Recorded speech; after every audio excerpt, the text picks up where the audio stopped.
बच्चों आज हम एक और फंक्शन के बारे में पढ़ने वाले हैं जो कि है लॉगरिथमिक फंक्शन। ठीक है, लॉगरिथमिक फंक्शन क्या होता है और उसकी कुछ प्रॉपर्टीज के बारे में पढ़ेंगे।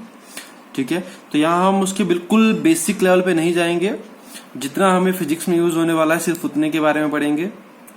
ठीक है, अब जो नॉन मेडिकल का स्टूडेंट है वो इसके बारे में बहुत अच्छे से पढ़ेगा। ठीक है, क्योंकि उनको मैथ में लॉगरिथमिक फंक्शन आने वाला है, उसमें वो हर एक चीज पढ़ेंगे इसके रिलेटिव। ठीक है, जो सिर्फ मेडिकल का स्टूडेंट है उन बच्चों को मैं यही कहूंगा कि सिर्फ आप लोगों को ध्यान में रखनी चीजें कि कुछ इन चीज की जो प्रॉपर्टीज होती हैं उनको याद रखना है, और एक्सपोनेंशियल फंक्शन होता क्या है उसके बारे में ध्यान रखना है। क्लियर है? तो देखो यहाँ पे जैसे कि मैंने कोई फंक्शन लिखा a is equal to b to power c। ठीक है, ये कौन सी फॉर्म है इसकी? This is the exponential form. ठीक है, अगर इस फॉर्म को मुझे लॉगरिथमिक फॉर्म में लिखना है तो इसको लॉग की फॉर्म में किस तरह से लिख सकता हूं मैं? Log base b a is equal to c। Clear है? ये क्या है? इसकी लॉगरिथमिक फॉर्म है। ये b क्या है यहाँ पे? Base of the log. c क्या है यहाँ पे? वैल्यू ऑफ लॉग, जो ये लॉग था उसकी वैल्यू है। क्लियर है? और a क्या है? इसका आर्गुमेंट है, जो लॉग a है उसका आर्गुमेंट है। ठीक है, जिस तरह से हम एक किसी वैल्यू को लिखते हैं जैसे 2 to power 3 is equal to 8, तो उसको मैं किस तरह लिख सकता हूं? लॉग, देखो लॉग ये यही फॉर्म बन गई, या ये क्या हो गया? a is equal to b to power c, ये बन गया ये। अब क्या लिखूंगा इसको मैं? लॉग, इसके साथ b था तो log base 2 into 8 is equal to 3। Clear हुआ? इस तरह से हम इसको लॉग की फॉर्म में लिखते हैं। जैसे 25 को किस तरह लिख सकते हैं हम? 5 स्क्वायर, तो उसको क्या लिखूंगा मैं? Log 5 25 is equal to 2। Clear है? 3 to power square 3 to power 2, इसको किस तरह से लिखूंगा मैं? Log 3 9 is equal to 2। Clear है? तो इस तरह से हम लॉग फंक्शन को रिप्रेजेंट करते हैं। ठीक है, इसके बाद एक और टर्म होती है हमारे पास, नेचुरल लॉगरिथम, नेचुरल लॉग। ठीक है, नेचुरल लॉग हम किसको कहते हैं? जिसमें लॉग का बेस क्या होता है? e होता है। ठीक है, log with base e is known as natural logarithm. जो e है इसकी वैल्यू होती है हमारे पास 2.71। ठीक है, जो कि फिक्स है। ये क्या है? एक्सपोनेंशियल वैल्यू है, यार ये कांस्टेंट वैल्यू होती है। क्लियर है? बहुत जगह पे यूज होगी ये वैल्यूज। ठीक है, जब हम न्यूमेरिकल्स पोर्शन करेंगे, स्पेशली जो बच्चा जेई के लिए प्रिपेयर कर रहा है, भावे आपको मैक्सिमम टाइम पे ये वैल्यू याद रखनी है, और इस टाइम की इस वैल्यू का आपको यूज होने वाला है। ठीक है, जिस तरह से एग्जांपल देखते हैं कि y is equal to e raise to power x, तो y क्या आएगा? log e y is equal to x। हमने ऊपर पढ़ा भी कि किस तरह से हम log में रिप्रेजेंट कर सकते हैं एक्सपोनेंशियल फंक्शन को। तो यहाँ हमने log की फॉर्म में एक्सपोनेंशियल फंक्शन को रिप्रेजेंट करा है। अब देखो ये क्या है? Natural log of y is equal to x। इसको हम क्या कहेंगे? Natural log of y। Clear है?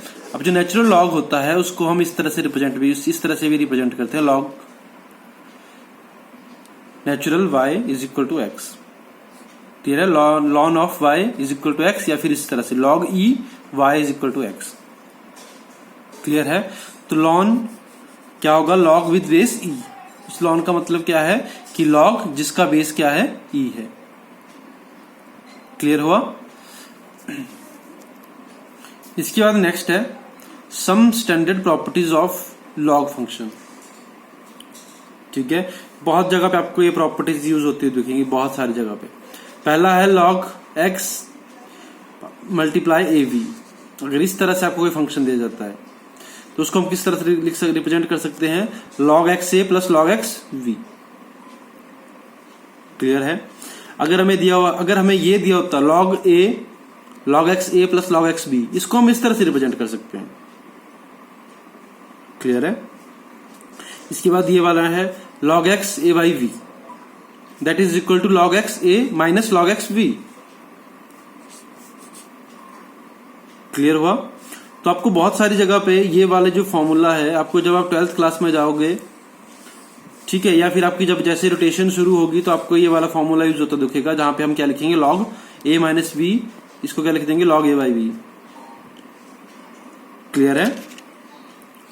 थर्ड है log x a to the power b, तो इसको हम किस तरह से रिप्रेजेंट कर सकते हैं, v log x a। Clear है, लॉग बेस वही रहेगा, b को हम इस यहां पे ले आएंगे। ये वाला जो फॉर्मूला है इसको हम यूज कर सकते हैं कहां पे, जब हमें वैल्यू सिर्फ एक की पता हो। जैसे अगर मैं आपसे पूछूं log 4 की वैल्यू बताओ कितनी होगी। क्लियर है, तो मुझे log 2 की वैल्यू पता है होगी, तो log क्या लिख सकता हूं मैं, 2 का स्क्वायर इज इक्वल टू 2, तो क्या आ जाएगा 2 log 2। तो यहां से हम क्या बता सकते हैं, उसकी वैल्यू बता सकते हैं। ठीक है, तो मैंने क्या करा, log a to power b को किस में रिप्रेजेंट कर दिया, b log x to power a। Clear है, जो बेस पहले था वही बेस बाद में रहेगा। ठीक है, नेक्स्ट इसकी और प्रॉपर्टी है log x to power a। Clear है, तो जो log x to power a है simply sorry log x a है, ये log x a है, तो इसको हम किस तरह से लिख सकते हैं, और log a upon log x किसी भी बेस के साथ, कोई भी बेस ले सकते हैं फिर यहां पे। ठीक है, फिर आपको x बेस नहीं लेना है, ये इसको हम और क्या कहते हैं, बेस चेंज प्रॉपर्टी कहते हैं। ठीक है, किस समय इसमें हम क्या करते हैं, बेस को चेंज कर देते हैं। तो आप यहां पे क्या कर सकते हो, e भी यूज कर सकते हो, b भी यूज कर सकते हो, कोई सा भी बेस आप यूज कर सकते हो। क्लियर है, तो क्या बन जाएगा, log e a log e x is equal to ln of a ln of x।